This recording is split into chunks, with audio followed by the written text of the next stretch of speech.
Okay, I think we are on air now. My name is Kevin Bardam. I am a program officer with the U.S. Department of State. I work particularly with Education USA. We have educational advising centers around the world. We have about 419 centers right now, so there should be a center near you which can help you learn more about studying in the United States. And I'm joined today by April Hain, who's a Foreign Service Officer. She is with Consular Affairs at the U.S. Department of State. Consular Affairs is the entity that works with U.S. embassies to give out student visas. We'll be discussing international student visas today, particularly the F1 student visa type, and I believe M as well too. A little bit of M, but primarily F1 student visas. So for this session, how we're going to start it is we're going to have April do a presentation, a basic presentation that's given on international student visas. And then from that, we're going to go to the audience and take questions directly from you and answer those in real time. So during the session when we're presenting, you can go ahead and ask questions. However, we're going to hold to the end of the presentation before we start going into answering those. So without further ado, I'm going to kick it over to April. Okay. Hello, everyone.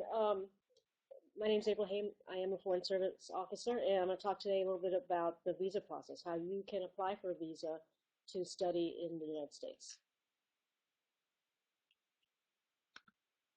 So I'm going to talk about the application process itself, some statistics, and then I'll have some resources for places for you to go if you would like more information. Okay, what is a visa? This you see here is a picture of a visa. It's like a giant sticker that goes in your passport, and it allows the holder to go to port of entry, the airport or so forth in the U.S.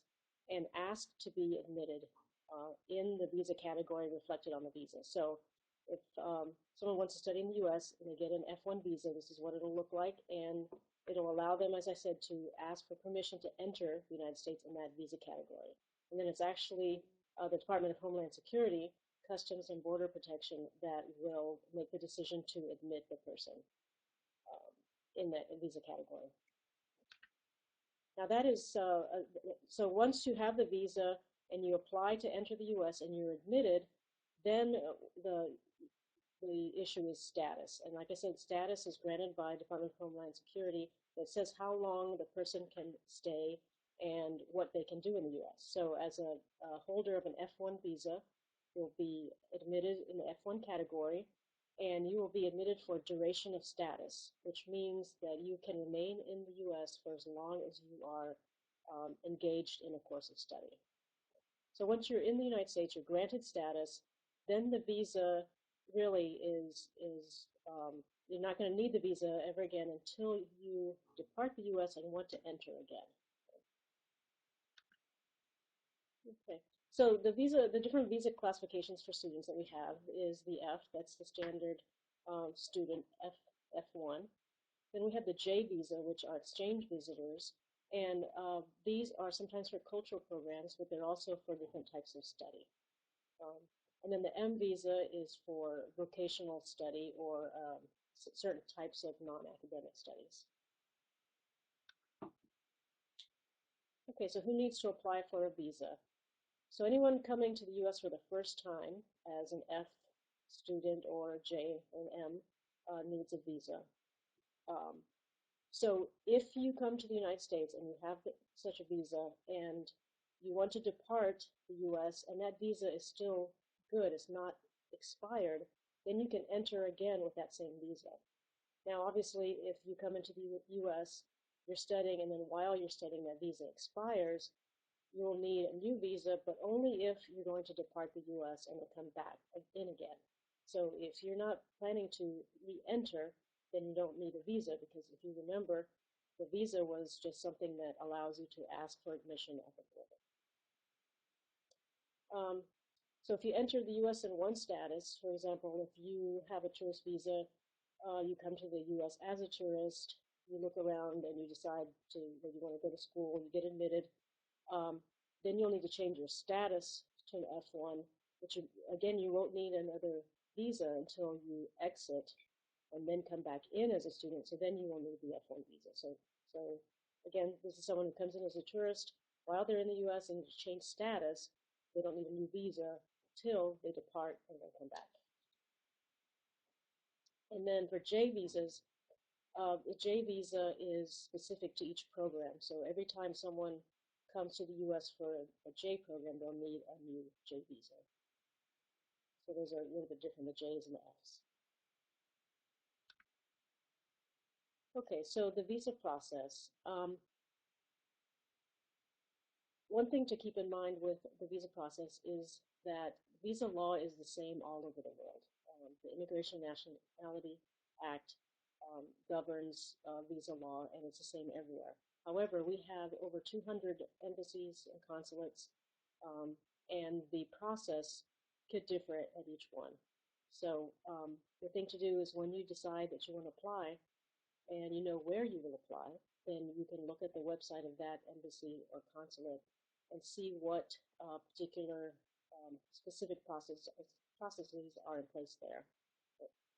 If you are an F or an M visa applicant, you can apply for your visa up to 120 days before the start date that's listed on your Form I-20. The J visas are a little bit different because as soon as you obtain your DS 2019, you can apply for a J visa. There's no time limit. Okay, so the steps for applying for the visa are, the very first thing is that you need either an I-20 showing that a university or school has accepted you, or that for an F visa, or if you're applying for a J visa, you'll need a DS 2019. So that's the basic document. Then you make the appointment at the embassy or consulate where you want to apply, and you will fill in an online application. It's a DS-160 is the form. Then you'll pay a required SEVIS fee, and it's called the I-901 fee. And then you pay the MRV fee, which MRV stands for Machine Readable Visa, and it is the application fee for the visa. It's $160 around the world. So once you have all those, you have your appointment, then you'll go to the appointment, and you will have an in-person interview by a consular officer. All first-time applicants will have an in-person interview. Now, to renew your student visa, there is a possibility in some places to apply without having an in-person interview. But again, that is for renewal if you need to renew the visa.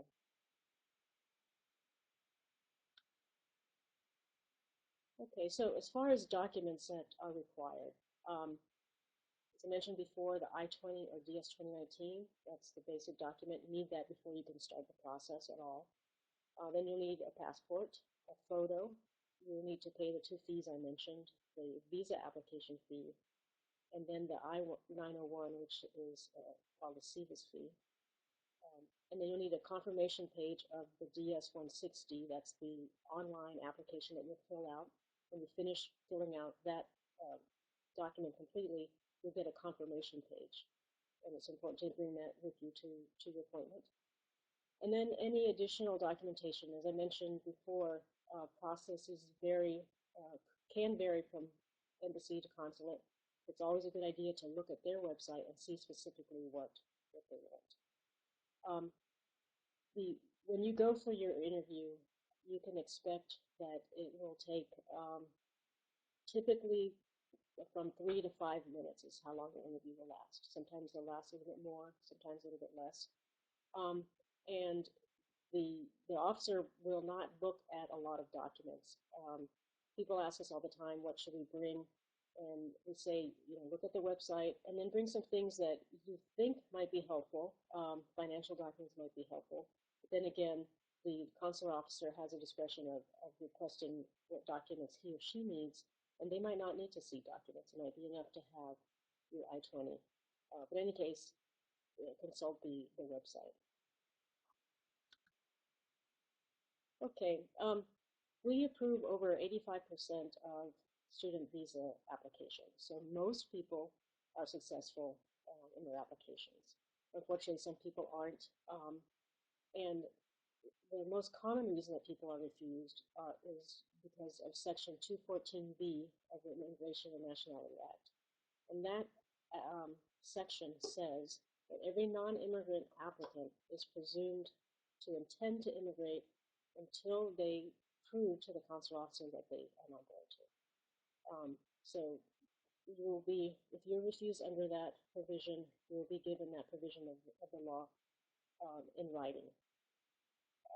221G is a refusal that allows an officer to put the case on sort of on a hold pending more information from you or from us.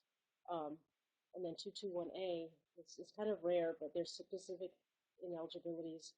For example, if you're convicted of a crime, things like that. But you can see a list of those at travel.state.gov. Now I want to talk a few minutes about this 214B. Basically, what you can expect to have 4 basic questions asked of you at the interview. The first one would be, who are you? And then they want to know, what is it that you would like to do in the United States? They'd like to know, how are you going to pay for it? And then they want to know a little bit about your intentions after you complete your approved activities in the U.S. So 4 basic questions. The consular officer is going to want to know that, that you're serious about what you intend to do, that you have sort of a basic plan about why you want to study in the United States. Now, we recognize that, at a young age, most people are probably 18, 19 or so when they apply. And if that's the case, at that point, you don't necessarily have a set plan for your entire life. However, you should be able to articulate, what is motivating you to study in the U.S.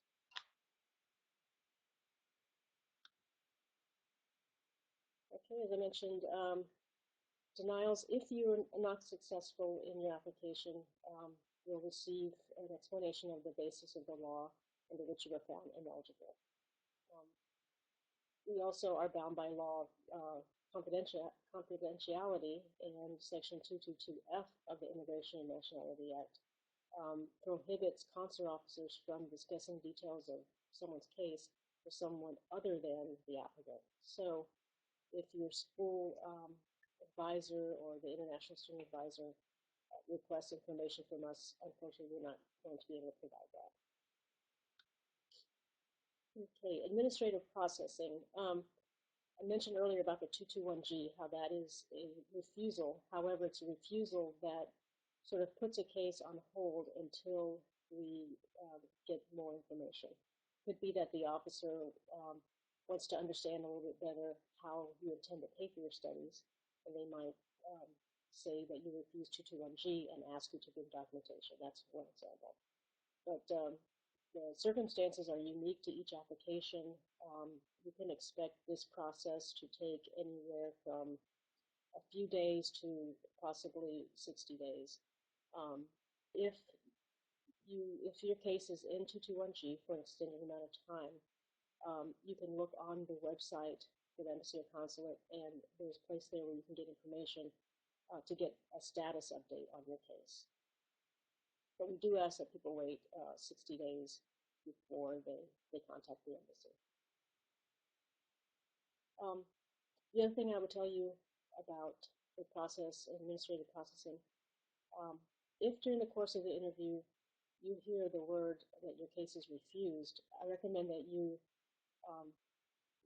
keep listening. I mean, it would be very natural to be upset and stop listening at that point. But if the officer says your case is refused 221G, that means that you've overcome 214B, and so your case, you just need a little bit more in order to have your case finished. So hang in there and listen to what the consular officer says, because he or she might be telling you that they just simply need more information.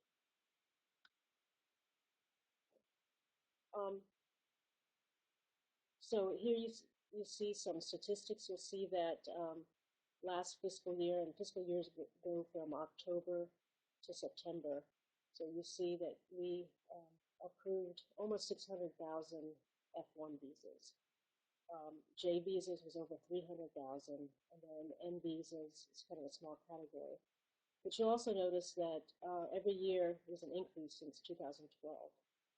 And every year we're approving more visas for international students. It's something that's very important to us. We understand the very important people-to-people exchange, and so, as I said before, we approve over 85% of student visas. And these are just to show you the top 10 visa countries. These are the top 10 countries that where the applicants receive F visas. And you can see the list of countries there, and perhaps yours is one of them. Okay. And then here's some resources. There's all kinds of information on the internet about student visas, but not all of it is necessarily accurate or true. So I suggest that that you look at these sites here. Travel.state.gov has a lot of information on it about student visas and every kind of visa, actually. And then the second thing under Department of State websites is ceac.state.gov. That's a website where you can go and check the status of your application. So if you go and the officer says that your case is refused 221G and ask for more information, then you can log into that website there with your confirmation number and see what the status of your application is. And then the other website for J1 visas is j1visa.state.gov, and you'll see there a lot of information on academic exchanges or cultural exchanges. That's another way to study in the United States. Okay, and that's all I have for my presentation, but we look forward now to answering your questions. I'm going to slide back in here. So we're going to look at your questions. Again, if you have them, we have a few already in the queue, so we'll start with these. But please start writing your questions for us, and we'll try to get to all of them or as many as possible. So I guess let me look at the questions here. So the first question comes from Ashwarya Aaron. It says, will prior rejection of a B2 visa affect my F1 visa approval? It won't necessarily. It might. It just depends what the rejection is for. But typically, it won't. I mean, that should not stop anyone for applying for an F1 visa. The requirements are a little bit different. So prior rejection by itself will not necessarily affect. It should not discourage you from applying for an F1. Great. Well, we have another really good question, I think, coming in from Adil Afan. And it says, she would be interested in knowing more about getting a visa if I apply for community college. Is there any issues with that? No, there are lots and lots of community colleges in the United States, and as long as they are certified to issue I-20s, then we adjudicate that case like any other case. People have different needs, or they're looking for different things in schools, and that's not something that we really look into. Okay, we have another question came in from Fatima Rizna, and she's asking, can I know what is the difference between an F1, a J1, and an M1 visa type? Yeah, the F1 is the basic student visa, where okay, it's a basic student visa where you're going to an academic institution, usually a college or university, and you're going to undertake a course of study. The J1 visa, it's more of a cultural exchange, although there are study components of it. Technically, the F1 visa is something that is issued to attend a school that issues an I-20, and then the J, the cultural exchange, is issued by a U.S. sponsor, which might not be a university or college, but it might be. So, there's a lot of overlap between the two. Now, the M1 is specifically, the M visa category is specifically for vocational training. So some examples of that are maybe like a course in welding, or something it's vocational and not academic. You can look at travel.state.gov website for this. There's actually something there called a Visa Wizard, where you can go in and choose from drop-down menus what you want to do in the U.S. and then it'll tell you what type of visa is probably the one that covers your proposed activity. Great. I'd like to add to that too. Later on this afternoon, there will also be another session on the College Week Live platform from the State Department's Deputy Assistant Secretary that does exchange programs. And so she's going to talk about some of the J programs that are offered that usually use those J1 visa types. So definitely check that one out later if you're interested in the programs or some of the programs that use that visa type. We have another question coming in, and we never really see this one almost every time.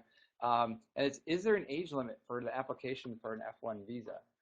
So is there a minimum or a maximum, anything like that, April? No, there isn't.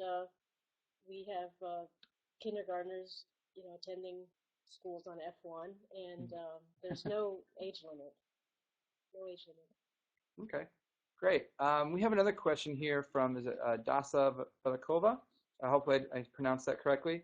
It says, please can you clarify the 2-year home residency requirement for the J1 visa? Okay.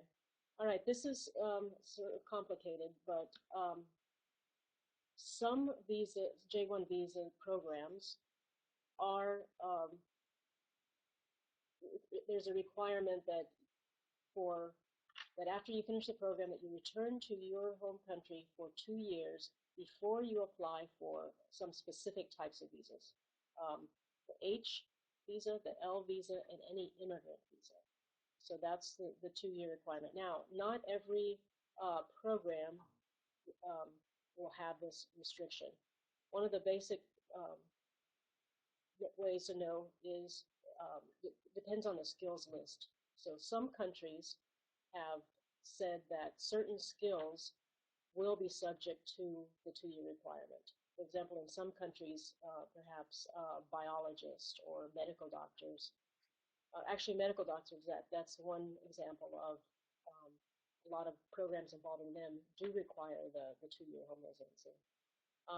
There are other skills that maybe are very important to a country where they don't have enough of, and if you are going to study that field, then you would be subject potentially to that 2-year requirement. But like I said, it's specific to the country, it's specific to what you're going to study. And the other thing I want to say, it doesn't prevent someone from getting other types of visa categories. For example, there's no 2-year requirement if someone wants to enter the U.S. as a tourist. It's just for those specific categories that I mentioned before, an H visa, an L, or an immigrant visa. There's more information about that on travel.state.gov also. Great. So just a reminder, if you're just joining us, if you have questions, we're talking live with April Hain from Consular Affairs at the U.S. Department of State. And just enter your questions in the chat box.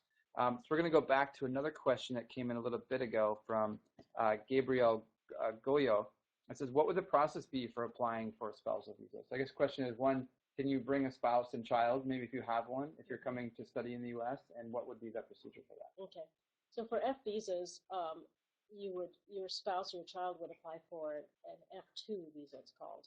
And that the spouse or child would also need an I-20, and that would be issued by the school that issued you your I-20. And as long as you're able to prove that relationship of child or a spouse, then that person could also travel with you. Now for J visas, there are over 115, I think, Kevin, J programs, and each one potentially has different rules. So on some J programs, you can bring spouse and children, and others who can't. And that would be something to discuss with the sponsor of that J program if you're interested in that. I see Shakil Khan has a question just in regards to the Fulbright scholarship and which visa category that falls in. I think typically that's yeah. The Fulbright is a J visa. Okay. We've got some more questions too that have come in previously.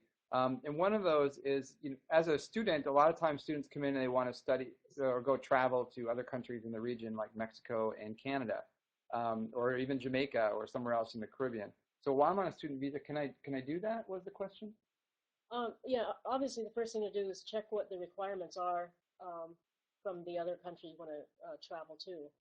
if, for example, you want to go to Mexico while you're in the U.S., you need to find out what the Mexican authorities require for you to enter. But as long as your visa is not expired and you're still active in the program, then you will be able to re-enter the U.S. with that visa. Um, if if you if you do come to the U.S. to study and you want to leave, you want to make sure that you talk to your international student advisor who can help you, figure out what you need to do and if you can or should travel. Okay. Another question that tends to come up quite often that we do like to cover is there an employment work that a student on an F1 visa can apply for right away when they get to the United States, or is there any work that they can do? You need to be able to, as I mentioned before in the presentation, you're going to want to show the consular officer that you have the financial means to pay for your academic study. So employment work is something that you might be able to do later on, just as part of your study, something that's related to your study. But you really cannot plan to be able to work to support yourself while you're in the U.S. studying. And any kind of work that you're going to do is going to be incidental to your academic program. And if I want to do that when I arrive in the U.S., who do I go and see at my university? You should talk to your international student advisor there at your school. Okay. Let's see another question.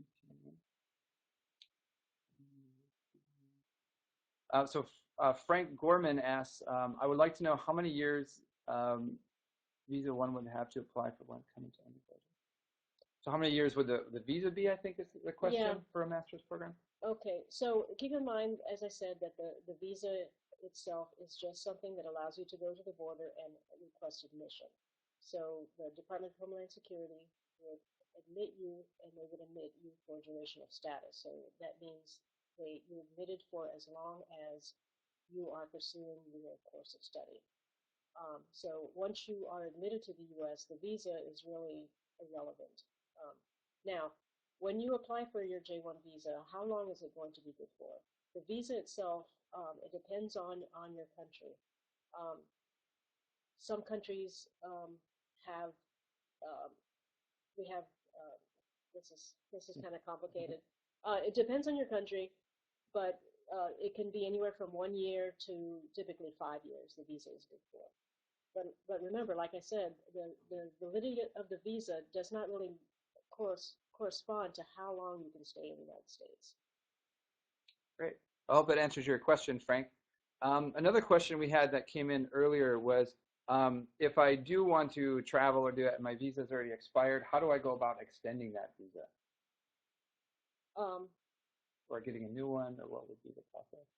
Okay, so how do you extend a visa? So if you entered the United States, you're studying, during the course of your study, your visa expires, you want to go home, for example, and you're going to want to re-enter the U.S., then you will need a new visa. And then while you're home, you can apply for a visa again. And if the consulate or embassy that you intend to apply at has a program of interview waiver program, it's a possibility that you will not have to go to the embassy or consulate for an interview. But you will still have to fill out the DS-160 and send in a photo and pay the MRV fee. So, like I said, check the website of the consulate or embassy where you're going to apply, and you'll have more specific instructions there. Great. Just to remind everybody, if you have any questions, we're answering them live here with Consular Affairs. So please go ahead and put those in the box if you have one. I'm going to go on to another question that we had previously. And it was from a student who was wondering about wait times. So he had heard from his friends that the wait times could be very long to get a visa. And how would you know about getting an appointment, and how would you set that up or know about those wait times? Okay. If you go to travel.state.gov and put in wait times in the search box, you'll reach a place where you can put in your country, and it'll tell you how long the wait time is. For student visas, because they are a priority for us, most embassies and consulates have a mechanism to make those appointments a little bit quicker. But in no case will you see a wait time more than 21 days. The president tasked us with making sure wait times stay no longer than 21 days, and we have met that goal and exceeded that goal. In some places, you can get a student visa appointment the same day, or in 2 days, or in 4 days. I think a week is about the longest that I've seen lately. Of course, those fluctuate, but you can expect it to be anywhere from a couple of days to 21 days. Great. We have another question. Looks like it came in from Joseph Nikwai. Do you need to know someone in the States before being granted a visa? So do a person need to vouch for you or anything like that? Yeah. No, we don't have anything like that. You're not going to need to know anyone in the United States to be granted a student visa. Obviously, you might have to have contact with someone because you have to be admitted to the school and have an I-20. But no, there's no requirement that someone in the U.S. say, I will sponsor you and pay for your studies. Okay. We had another question came in from Insong Yum, and it says, if I was accepted to a university for the fall but my visa was denied, what can I do? Well, you are always free to reapply for a visa. We understand that a lot of people are nervous when they go to the first time to an embassy or consulate for interview. It can be intimidating. I mean, in some places, for example, Mexico City, where I've worked before, there are a lot of applicants every day, and it can be daunting to show up and see all these people, and it might be the first time that you've ever talked to an American official, and it can be nerve-wracking. So we always tell people, you're free to apply again. Maybe next time you'll feel a little bit more comfortable with what's going to happen, and you'll be better prepared to answer those 4 questions that I mentioned earlier. Who am I? What do I want to do in the United States? How am I going to pay for it? And what do I want to do at the conclusion of my studies? The other thing, too, while we're on the subject, is most of these consulates and embassies have videos on the website that kind of shows the process. So a good idea to watch those ahead of time, and maybe that, if you kind of know what to expect when you get there, that might alleviate a little bit of the nervousness. Okay, great. We have another question from Laura Pankey. And Laura is asking, are there specific formats regarding the photo that should be submitted when applying for the visa? Yeah, there are, and you'll be able to see that when you go to the website and apply. They'll tell you the exact dimensions and everything of the photo. Another question just came in.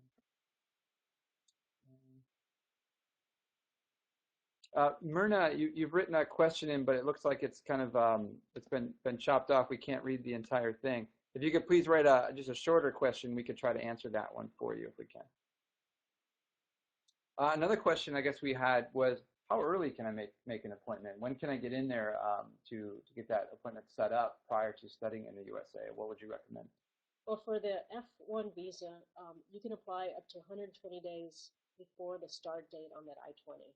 If you're a J applicant, you can apply as soon as you get that DS 2019. It's always a good idea to apply early in case your case needs administrative processing, so that you have time to do that and then still make the start of your studies.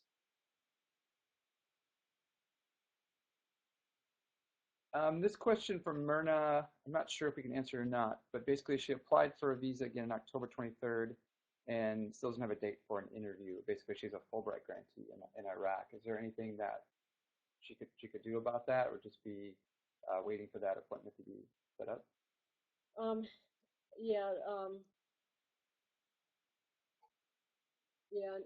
I think that the best thing there is to wait for the appointment.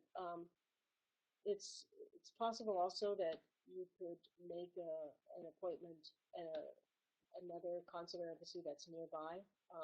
If you're interested in that, I would advise you to go to the website of that particular consular embassy and see what the rules are for someone applying from outside of that district.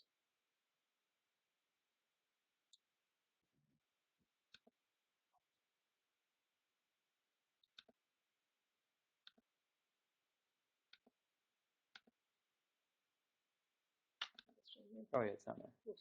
Sorry, some of these questions are a little bit longer, so we're trying to read through them here quick. So hold on for 1 second.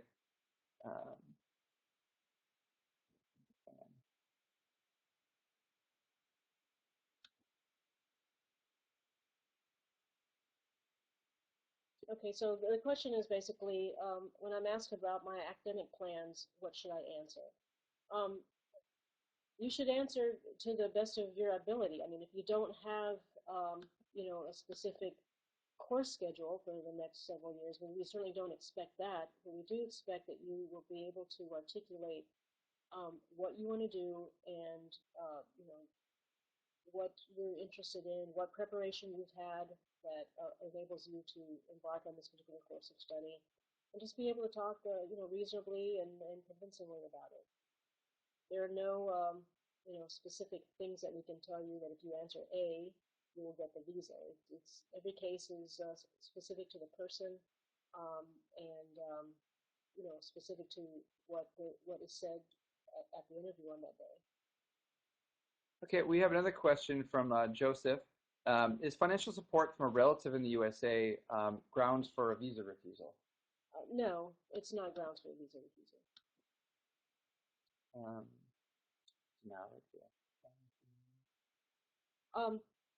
The denial rate across the world is less than 15%. As I said earlier, we approve over 85% of student visa applications. If you're interested in very specific statistics for your country, for example, I recommend going to travel.state.gov and then putting in visa statistics in the search box, and there you'll find a lot of different statistics.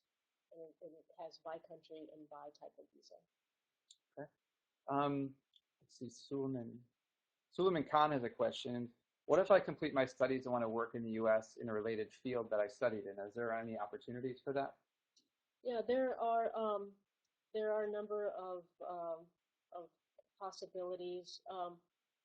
One is optional practical training, and this is after you complete your studies. It's possible to work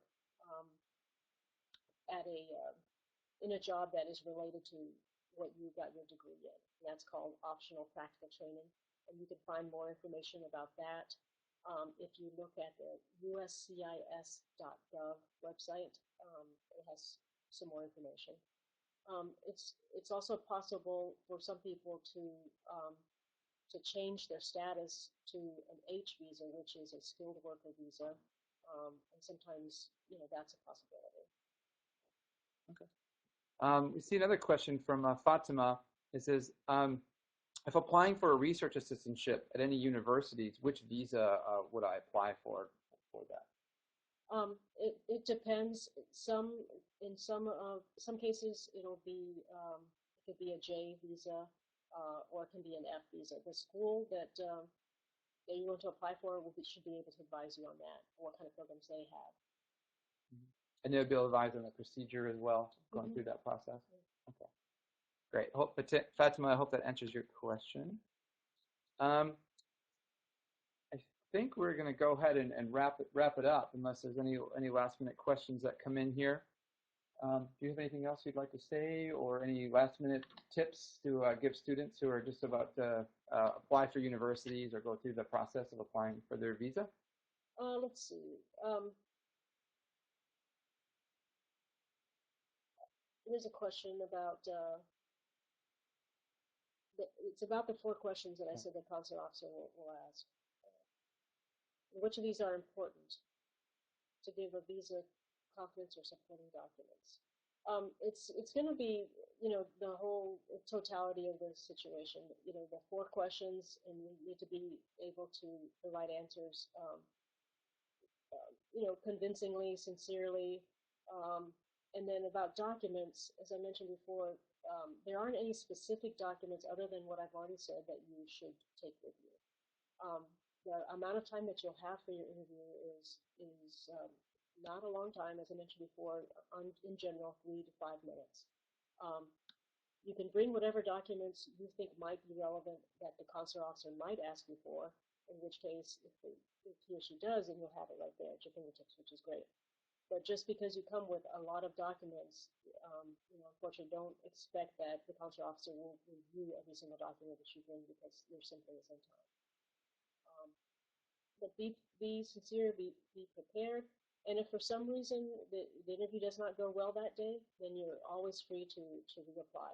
There's no specific time limit that says, you know, you have to wait 2 weeks or a month or a year.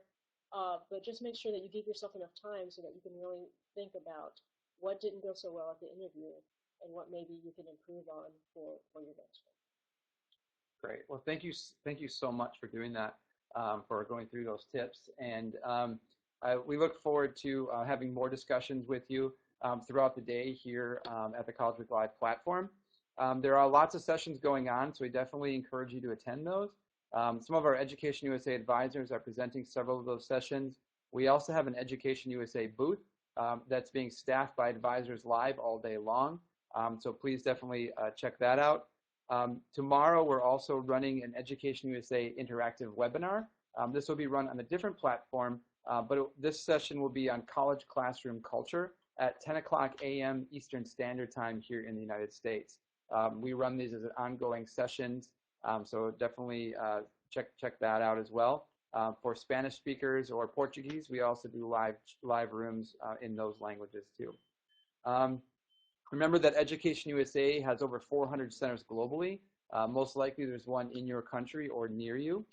If there's not, you can also visit educationusa.state.gov to find that local center or to receive other information. It also has a lot of great resources such as links to travel.state.gov and other links for visa information.